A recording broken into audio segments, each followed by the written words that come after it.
Thank you. Hi, everyone. My name is Steven, and I'm the general manager of our PC console division at Playside Studios. Apologize if my delivery here is a bit rough around the edges. It's been a little surreal being on stage talking about some of the exciting projects and that our talented teams are working on. I remember 10 years ago being at the very first PAX Australia and being in the crowd, and I'm just can't wait to see how you guys all enjoy what we have prepared for you. It's really such an honor to be here doing a showcase at PAX Melbourne. Playside recently celebrated its 10th anniversary, and we've grown more than 200 people across 2 studios here in Australia, including our HQ, which is just 500 meters down the road in Port Melbourne.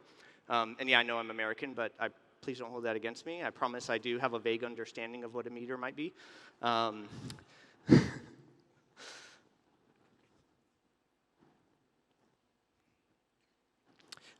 But even if I didn't know how much a meter weighs, I'd still be just as excited about being a part of the Australian games industry. There are more games coming out of Australia than ever before, reaching new heights of both creativity and quality. And today we're going to talk about 2 of the projects that we think demonstrate how Playside is working to blaze the trail for future games coming out of Australia.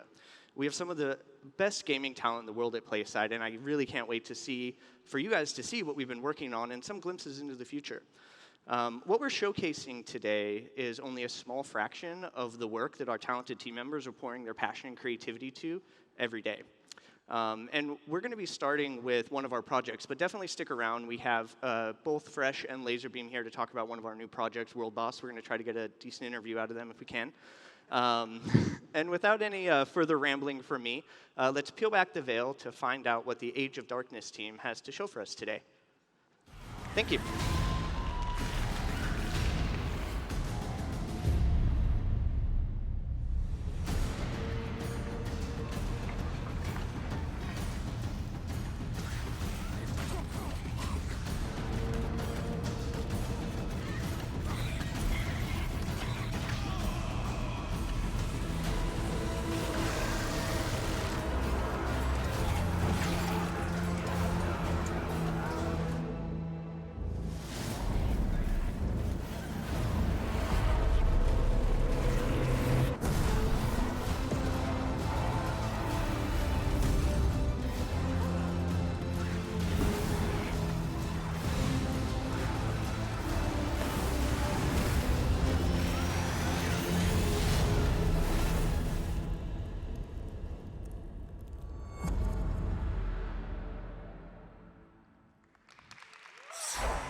Hi, I'm Sam, Senior Producer at Playside Studios, working on Age of Darkness Final Stand. And I'm Ryan, and I'm the Game Lead and Art Director for Age of Darkness. First of all, a lot of you are probably thinking, what is Age of Darkness? Well, it's a survival RTS where you play as humanity's last bastion of hope against tens of thousands of nightmares pouring from the Veil. There are so many unique elements to Age of Darkness, from our use of roguelike elements to our dynamic living fog of war. But most impressively, leveraging our internally developed, award-winning technology called Swarm Tech. Age of Darkness is able to render up to 70,000 units on screen at any one time. It's tough, it's uncompromising, and it's currently in early access. We can't believe that today marks our 1-year anniversary ever since launching into early access. Over the past year, we've been actively releasing survival content to our player base while building the systems to support both our co-op and campaign game modes. We're super excited to talk what we've been working on today and show you more about what's to come. First up, we have factions. Factions are a new feature that we've introduced over the course of early access. With the introduction of these factions, we want to ensure that everything we do going forward reinforces the uniqueness of these factions' identities. First, we have the Order, a defensive faction dedicated to protecting the light and hope of Eridar. And then we have the Rebellion, who are designed to be a fast-expanding, exploration-based faction, fighting to claim back the land that once belonged to their queen.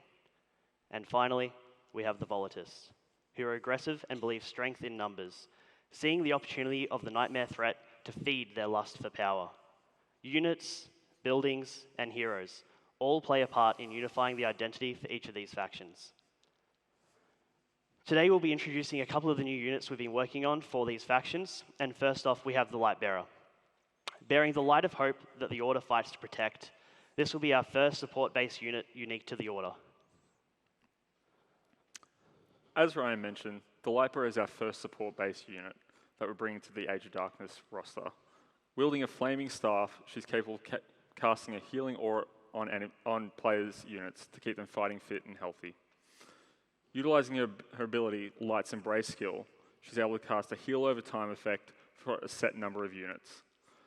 As a support unit, she functions best in with a group, having people there to help protect her while keeping them fit and healthy. However, if she is caught in combat, she's more than capable herself. Wielding her staff, she club foes with her flaming staff, dealing fire-based damage to enemy units. While Lightbearers are unable to heal themselves directly, they're going to be instrumental to keeping your army fit, healthy, and pushing back the Nightmare threat. And next up, we have the Harbinger.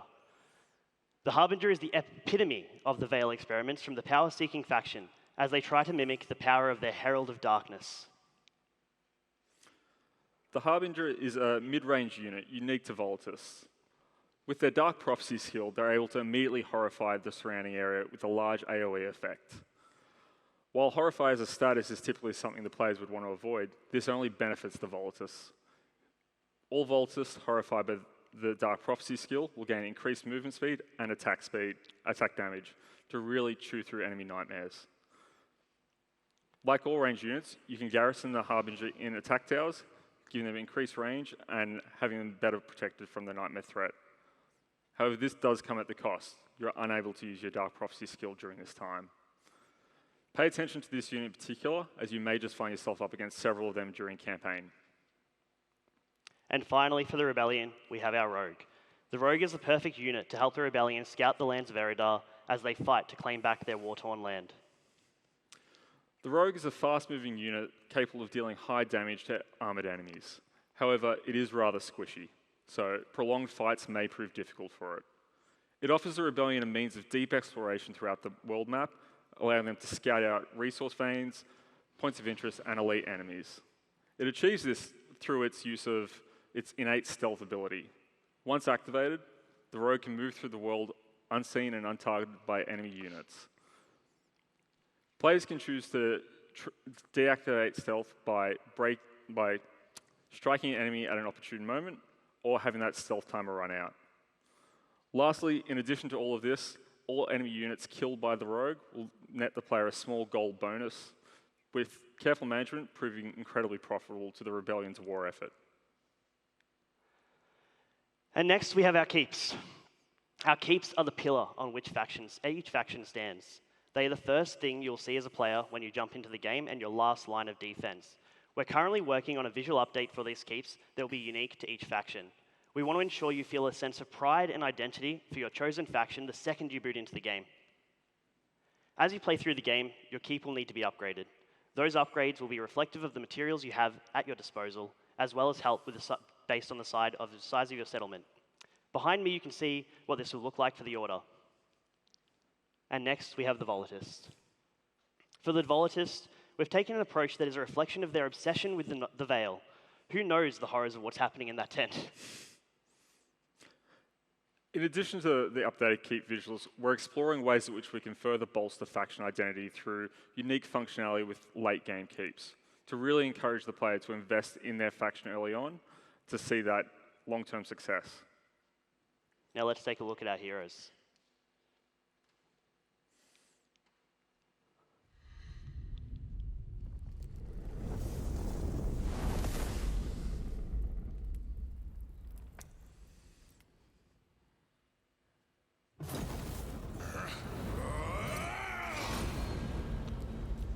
A veteran Knight of the Order, Edwin has years of experience taking on the nightmares of the Veil.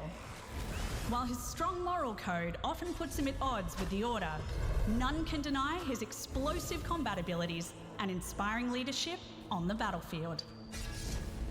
Edwin is a durable, close-range champion. Wielding a flaming greatsword, he attacks relentlessly with fire-based abilities. His presence on the battlefield can embolden nearby units as they keep the darkness at bay. Edwin's passive ability, Enlighten, grants nearby units emboldened experience bonuses. This bonus continues to increase as Edwin levels up. Edwin's first active ability, Inflame, ignites his greatsword, increasing the damage Edwin can inflict. Inflame attacks deal damage over time, increasing in duration as Edwin levels up. His second ability, Crackfire, unleashes an explosive cleaving attack that inflicts fire damage. This area of effect attack increases in range, damage, spread, and cooldown as Edwin gains experience. Finally, with Flame Shield, Edwin's body is engulfed in flames, granting a shield that reduces the damage he takes by 50%. If the shield is depleted, Edwin's Flame Shield explodes, causing massive damage to nearby targets. Thanks for watching Edwin's Hero Spotlight. To keep up to date with Age of Darkness, head over to the official Discord channel.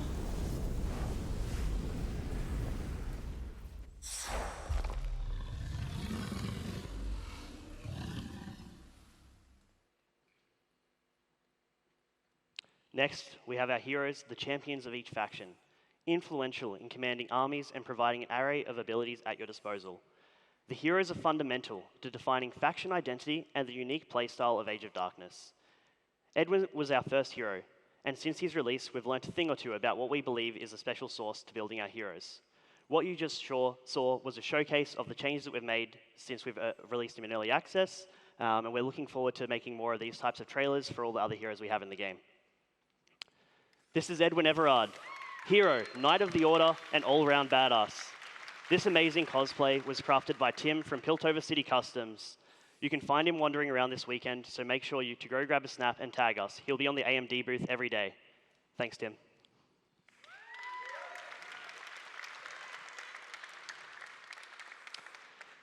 Next up, we have a special team member with us today. Could we please welcome Ruby Trumbull onto the stage?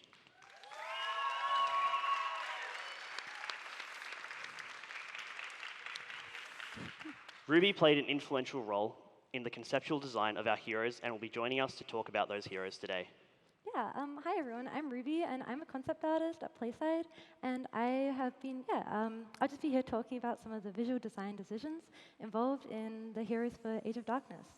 So as Ryan was saying, faction identity has played a really important role in the visual decisions we've made for these characters. We wanted them to feel like they were connected to the pre-existing heroes of each faction while maintaining their own sense of identity and personality as well. So a little bit about Cyrus. He is the military leader of the rebellion, and he's also Aelus's loyal right-hand man. One aspect of Cyrus's character that was really important was his injured leg, which we wanted to make sure carried through all aspects of the game design. So Cyrus is the slowest moving hero that we have, and he wears a leg brace as well. In addition to this, one of my favorite aspects of Cyrus's character design is his weapon. So when he's not firing off his bow, he actually uses it as a modified cane of sorts that he can use for support when walking or standing still. So with Cyrus being our first ranged hero, we really hope that he can encourage players to try out a different playstyle, and yeah, just consider a different perspective. So back to you, Ryan. Thank you. And next up we have Merrick, our second hero for the Order, and our first support-based hero in Age of Darkness. His unique abilities inspire those around him, and rally troops to his and the Order's cause. So yeah, this is Merrick, and he is an Order Knight who is a little bit past his glory days.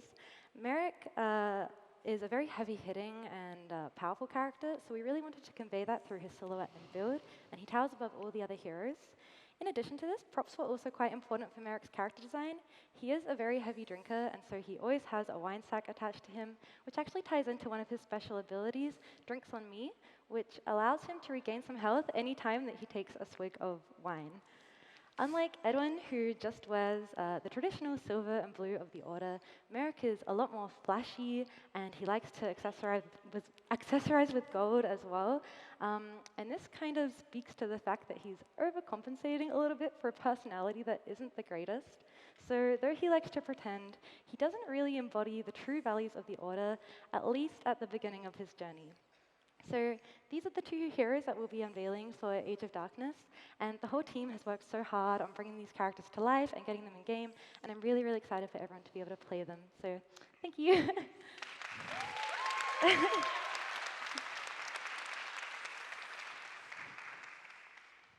Thanks, Ruby. Can we get another round of applause for Ruby and her awesome work? Thank you.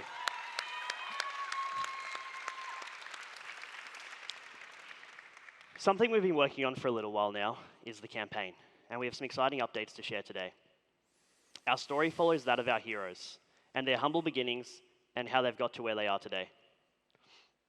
This is our world map of Eridar, the land in which Age of Darkness takes place. The world map is the core way in which you navigate between missions throughout the campaign. Based on the success of those missions, you'll see changes reflected in the world map as you progress through the game. Eridar is an ever-changing landscape, faced with intense conflict due to the Nightmare invasion, and factions that are rising up, seeking opportunity within that strife. What you're seeing here is just some of the ways that we're looking to tell our story within Age of Darkness. Utilizing cinematics, cutscenes, and mission dialogue to both tell the story and progress it along with providing our heroes with missions and objectives to complete during gameplay as well. And of course, along the way, there'll be some twists and turns with forks in the road, allowing the player to make choices themselves. We have another exciting special guest today. Please welcome Rhiannon to the stage, the voice of Aelys, hero of the rebellion, and the queen of nothing. Thank you so much for having me. Hey, Rhiannon. Rhiannon, can you tell us about how you got into Aelys's character and what you love about her? Sure, I mean, she's brutal and uncompromising, and that's very cathartic to play, so I think everyone would enjoy playing her. As an actor, I really enjoy that she is filled with this almost overwhelming rage and thirst for revenge that's barely held back by her own noble upbringing, and getting to play with sort of that tension throughout each of her lines, where she's quite restrained, and then when she's starting to lose it, is really, really fun. Yeah, I know I love Aelys. Aelys is probably my favorite hero in the game, so I'm a little bit biased here right now. While you're here, Rhiannon, could you please give us a couple of voice lines? Yeah, sure. By birthright or blood. There, that's mine. My cup's almost empty. All shall kneel. That's it. That's so awesome. Thanks. I get shivers every time. Thanks, guys. Finally, we wanted to show you a sneak peek of our next hero spotlight, this time on the Queen of Nothing, Aelys Siren. That will be everything from the Age of Darkness team. Thank you for having us, PAX. It's going to play now, don't you worry.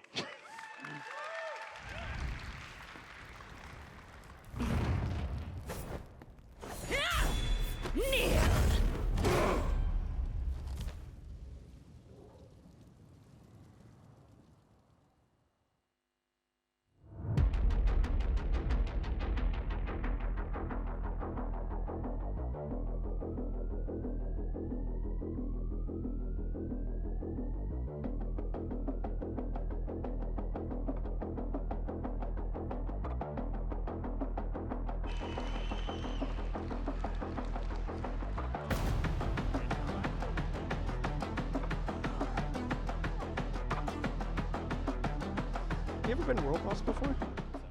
Oh, that hurt.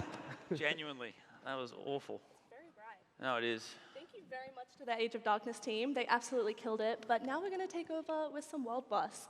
We have Fresh and Lazy here. Can we get another round of applause Hello. for them? Hello, everyone. Hello.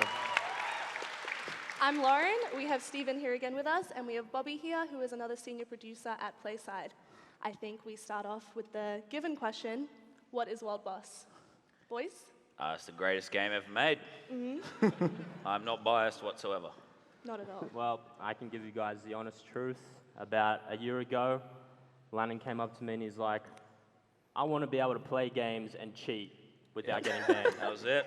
And, well, now we have World Boss. That's it. that is how we made World Boss. Admin powers, hack the game, win easily. That's why we're here today. Makes sense. What about from the more technical side? World Boss is a FPS kind of designed around generating great moments. Like we really felt it going through a lot of the early iterations of the game. That's really what stuck out to us was combinations of things that were creating really exciting moments for players and the ability to like get new ones all the time. And so it's a unique FPS that actually merges the ongoing aspects of like IO games like Slither, where your goal is to kind of dominate everybody and continually climb that ladder. And so lobbies don't end. There's no downtime. You just kind of jump in and play. For me, World Boss is about deleting your enemies. You earn XP to level up, and then you unlock new perks, new equipment, and new weapons. So each time you do that, the choice will be a little bit different, but the choices you make can like fundamentally change the way you play each and every single game. So, skill's still a big part of it, but a lot of it's strategy, experimentation, definitely some luck as well, and they're the key to getting your edge on your enemies. Or you just cheat. That too. Yep. It's a very unique game. It's very different to everything else that's on the market at the moment. Can you take us through what some of the focuses were on both sides in trying to make it different and exactly what it is that separates it so much from everything else? Which side? Let us smart. Yeah, we'll let they start first. That's a big question. Yeah, I don't know if I'd consider myself particularly smart, but a lot of the development is really focused around discovery and looking at and experimenting and trying out new ideas to see what actually worked and what didn't. And so we would meet weekly, play the game, and we'd get feedback. And Lannon and Fresh would also invite friends and stuff to play test with us, which really helped and gave us a lot of feedback on how to balance weapons, how to really make sure that the progression system felt super satisfying and awesome, and just making sure that our netcode and our hit registration and stuff like that was up to par for FPSs. So you guys got a lot of your friends to play test? Yes. Yeah, your pro friends? Oh, he's got pro friends. Yeah. How'd that We've go? had pros play the game. Yes, they Yeah. love the game. Giving a lot Everyone of feedback? loves the game. That's all you guys need to know. Print that. Everyone loves it. Everyone loves it. 10 out of 10 everywhere. Very good. At least the ones I read.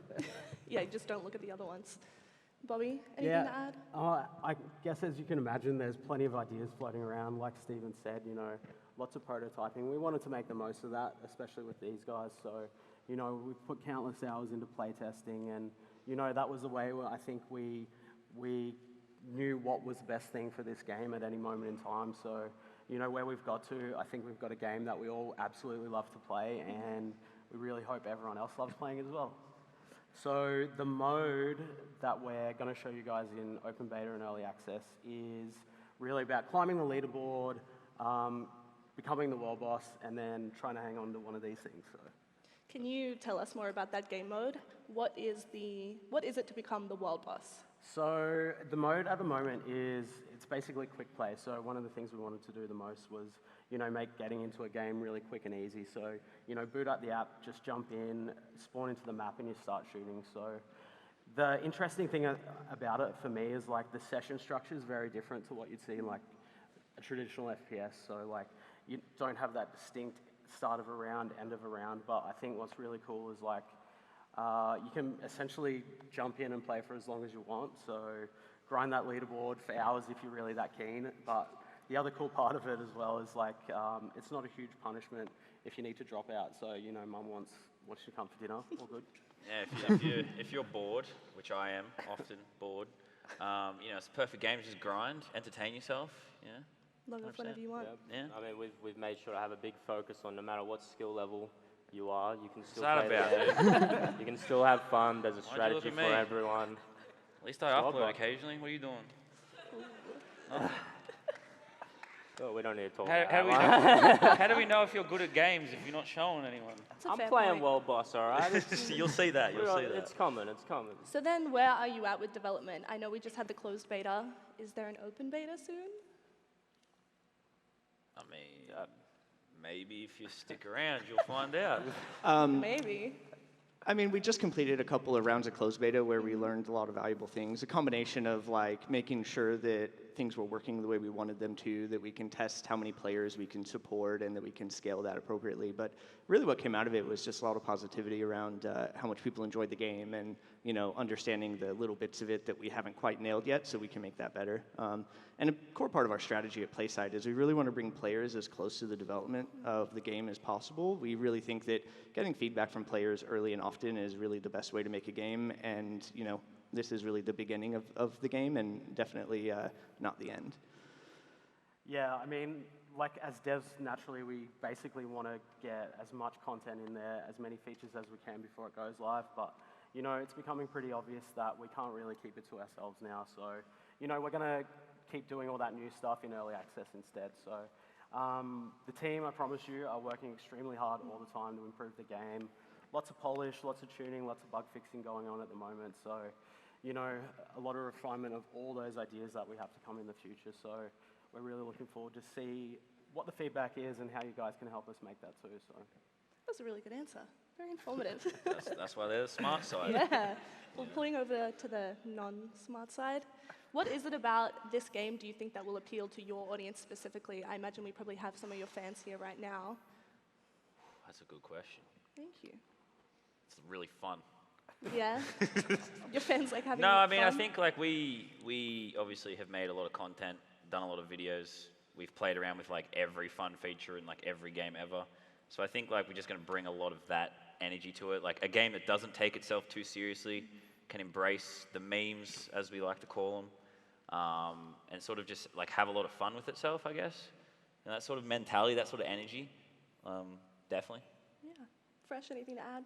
Yeah, I mean, like you said, What have you said? like I said before as well, no matter what skill level, you can play fun, you can play sweat, you can play memes, it's all there. So then what is your favorite part about the game? Do you have any weapons or mechanics that you've drifted towards so far? The RPG. If you get like, there's like, so if you get lucky enough, when you obviously every time you level up, you get a new power up and stuff. If you get the fire rate like a bunch of times, plus you get the one where you can like hover in the air with like an RPG. I beat him, and he gets mad about it, and that's why he's chatting so much garbage today. Look, he's got some good strategies in playtests, all right? He's got the strategies, literally only using rocket launcher, but... Yes, it's all right. Get good, kid. Like I said, learn to counter it. If you're bad at games, you can still play. What about on the dev side? Pretty close. Like I'm trying to get sweaty with the marksman rifle at the moment, so the fire rate thing's dope for it, gets cracked real quick, so you've got the scope, you've got that range and semi-auto, so it's a nice balance there for me. So the other thing I like is the electric shots, if I get lucky enough to land those bad boys. It's got splash damage, so kind of makes up for my terrible aim, so still getting a few kills here and there. So Steven? Yeah, I'm actually just dog shit at FPSs, so there's a perk called active camo, so it just makes you invisible for a little while, and then I just kind of hide around corners and wait to just destroy somebody not expecting it. And that's about the only way that I can get kills in this game, by the way. I didn't know we could swear, by the way. I don't. Shit. Just one step out allocation. That's mad. Now I know. I'll carry that through. What is the craziest build you guys have made so far? I mean, those were our crazy builds, I think. But Yeah, no, I mean, you don't beat the RPG with the floaty thingy, and you go... I mean, I got the attacks, like the attack damage and attack speed stuff, and I stacked those quite a few times, and I was just running around just destroying people with just a pistol. Well, the best build was actually the time that you gave me admin commands, and I just gave myself every single power-up. And, like, so they have a whole crew of, like, QA testers at the office, and they had no idea I was doing this, and I just ruined all of them. And it's still the only way you become world boss. I just wanted to give Harry a shout out. yeah, Hate that guy. The best build is whatever Harry's got that day, so nothing Harry's you a can do. nerd. Yeah. You So can tell then, him that. do you have any tips for new players, or just how to make sure you become the world boss when you play? RPG. RPG? RPG. I think don't underestimate the power of the minimap. It shows where people are, and a lot of people aren't used to looking at it. Yeah, I haven't learned that yet. RPG. RPG. Final question, the obvious one. When is it out? Well, we got a little special surprise. We have a trailer, so if we can just roll it, and we'll find out. Let's do it. Oh. Hell yeah.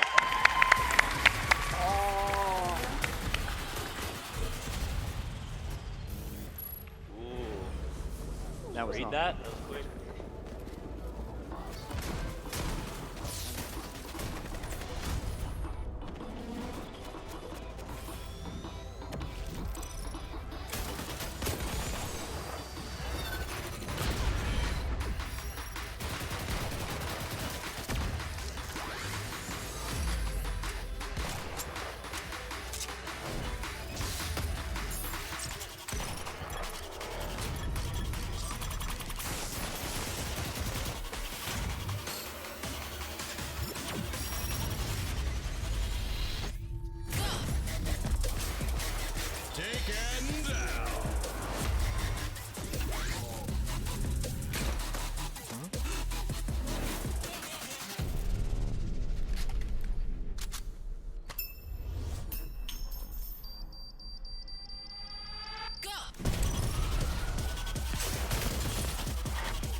So yeah, we're delighted to announce that World Boss launches into early access on the 20th of October, with an open beta kicking off on Monday, the 10th. And we're just so excited to get this into your hands. If you guys want to play this weekend, we have a booth at over with AMD near Gate 4. Highly recommend you guys head over there and give it a try. Yes. Yep. I mean, we'll be there Saturday, Sunday as well. So Yes, we will be. Yeah, come say hi. That's what, 2, 3 p.m.? 2 to 3? Yeah, Sounds 2 to right 3 to p.m. me. Yeah, Sounds that's right. You sit there. That's good. All right, thank you guys so much for being here today. Definitely come and check out both AOD and World Boss at the AMD booth, and we look forward to continuing to bring you guys, some great games that everybody loves. Thank you guys very much. Easy. Thank you. Good job. Are we supposed to clap to ourselves?